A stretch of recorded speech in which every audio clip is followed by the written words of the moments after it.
Amen. The peace of Christ be with you.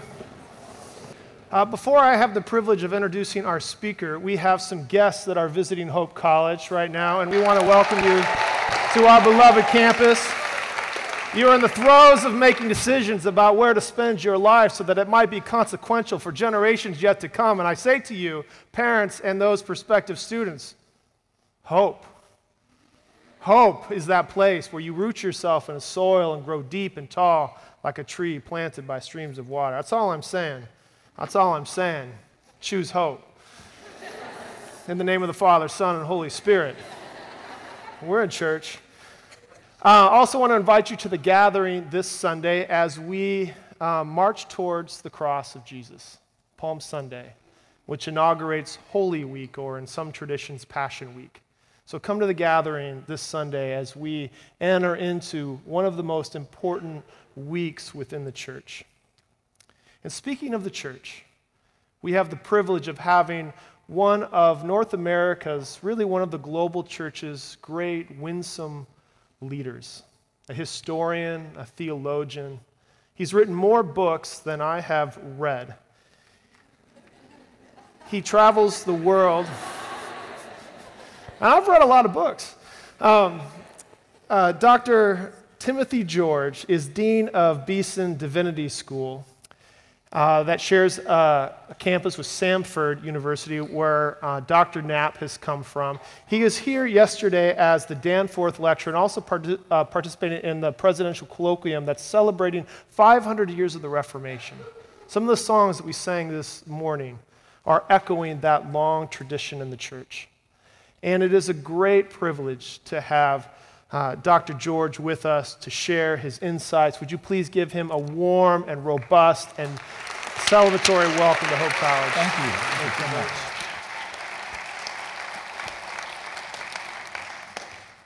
Hello, everybody. This is my first visit to Holland, Michigan, and Hope College, and I am really glad to be here. Now, I was introduced earlier as a Reformation historian. That's true, and the Reformation is a lot about Martin Luther. But, you know, Martin Luther was an Augustinian monk. And so I'm going to take the few minutes I have to you and talk about the founder of the Augustinian order, St. Augustine. How many of you have heard of him? Confessions, you read that, some of you? If not, do so before you leave Hope College. It's one of the great classics of all time. Who was St. Augustine? Well, he was from North Africa. He was born not too far from Carthage. His father was named Patricius. His mother was named Monica. He was brilliant as a young lad. And they sent him off to study in Carthage, where he excelled in the field of rhetoric. Now, rhetoric in Augustine's day was a combination of what we would call today law and politics and theater and media communication. It was all of those things aimed at persuading people by eloquence and power. And he went right to the top of his class, brilliant in every way. But he also had another side of him that pulled him deeper into himself. He was really interested in only three things in life to which people with no ultimate purpose give themselves. They are money and sex and power, or if you will, gold, glands, and glory. Those were the three things to which Augustine gave himself. But he came across a line in a book that's now lost to us by Cicero, and the line was this: riches, glory, and fame are not the telos, the goal, the end of life. And that sentence turned his life around. I wonder if you ever saw that play about Thomas à Becket. He was an Archbishop of Canterbury in the Middle Ages, really a political figure more than a religious one. He was a crony of old King Henry II. And there came a point in that play where Thomas à Becket looks out at the audience and he says, "Oh God, there must be more. There must be something more." Well, Augustine came to that very same point in his own life. He was in a garden. He picked up a book. It was the Bible. It was actually some of Paul's letters. Romans 13 stuck in his mind, just like that line for Thomas à Becket. Romans 13 says, "Let us lay aside works of darkness. Put on the armor of light. Your salvation is nearer than when you believe. The night is far gone. The day is at hand. Put on the Lord Jesus Christ and do not live in the works of darkness." Now, if you were going to talk to somebody about becoming a Christian, that's probably not the text you would use. You might go to John 3:16 or Ephesians 2:8 and 9, but Romans 13, but that was the text in God's Word that spoke to Augustine and turned his whole life around. He lived at a fascinating time in human history. It was a time when the Roman Empire was beginning to crumble. In the year 410, the city of Rome fell, led by the barbarian chieftain named Alaric. Now, you know he's no good with a name like Alaric. I hope none of you have that name here today. But Alaric came and he invaded Rome, and Rome fell, and people thought the world was going to come to an end. Augustine, down in Carthage in North Africa, began to write his great magnum opus, The City of God. And in The City of God, Augustine offers a complex moral map for how to live in a world that is crumbling all about you. God has put you in this world. It's not altogether unlike our world today, with all of our uncertainties, with all of our questions, with all of our doubts, with all of our fears. God has put you in this world, this tottering world, and you are to love it as Jesus loved it, and you are to be engaged in it as He would have you to be, and exercise a chastened form of civic virtue. That's what God is calling us to do in this kind of world. And so we have to avoid two extremes if we're going to do this well. One is the extreme that is overly optimistic. Everything's coming up roses. There are no problems. And your spirituality is a kind of saccharine, syrupy sentimentality. That will not get you through the dark nights. There's another extreme, and maybe this extreme is the more urgent one for our generation. It's the lure of cynicism.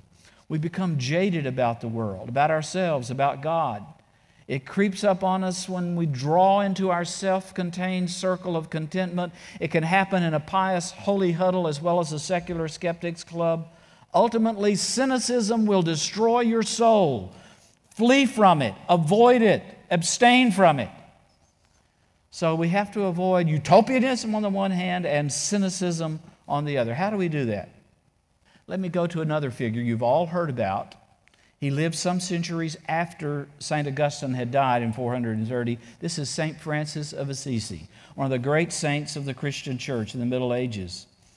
One day, Francis of Assisi was riding back into his hometown, and he saw a leper by the side of the road.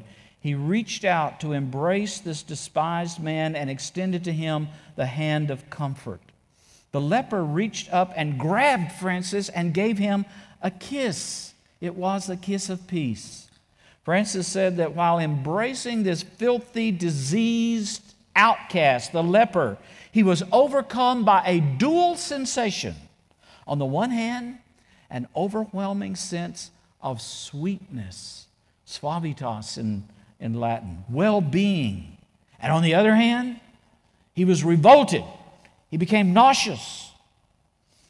You are going to live your life on that thin line between sweetness and nausea. To the extent your faith is all sweetness, being a happy, clappy Christian for whom everything is just great all the time, no problems, you will never have anything more than shallow sentimentality. It will not see you through the dark nights or the lonely hours. On the other hand, if all you experience is nauseating disgust, and there is much in our world today to be disgusted and nauseous about, you will never be able to reach out in Jesus' name and say a healing word or give a hopeful response. So walk that fine line between sweetness and nausea, amidst the brokenness all around us, and sometimes the brokenness within us, because we all have those demons that hang like vampires on our soul, as Thomas Merton said. We are summoned, despite all of this, in the midst of all of this, we are summoned today to be faithful to God's calling. We are to be steadfast, persevering in discipleship, so as to bear witness to the beauty and the light and the divine reality that we shall forevermore enjoy in heaven. One of the lines of St. Augustine's Confessions, very famous, chapter 1, book 1. "O God, you have made us for yourself, and our hearts are restless until they find their rest in you." And so, like Augustine, in a culture that seems at times to be fragile and tottering and completely coming apart, you are to walk that thin line, as St. Francis said, between sweetness and nausea. Don't give in to sentimentality on the one hand or cynicism on the other, but live in the tension between both of them. Reach out and accept the gift of the good beginning. You will fail in this because all human beings do, but reach out and claim the promise of God's forgiveness. Reach out and accept the gift of a new beginning, the stewardship of starting all over again. Let's pray. Dear Heavenly Father, we thank you for St. Augustine, for his life, yes, even for his mistakes, for his weaknesses. Help us to learn from him and from so many others, including St. Francis, how to live that life of faithfulness and obedience to you and to your will and to your word, living in the light of your grace and your love. Remind us of this now, especially as we enter into Holy Week, to remember Jesus' sacrifice on the cross and his glorious resurrection on Easter Sunday. This is our prayer in Jesus' name. Amen.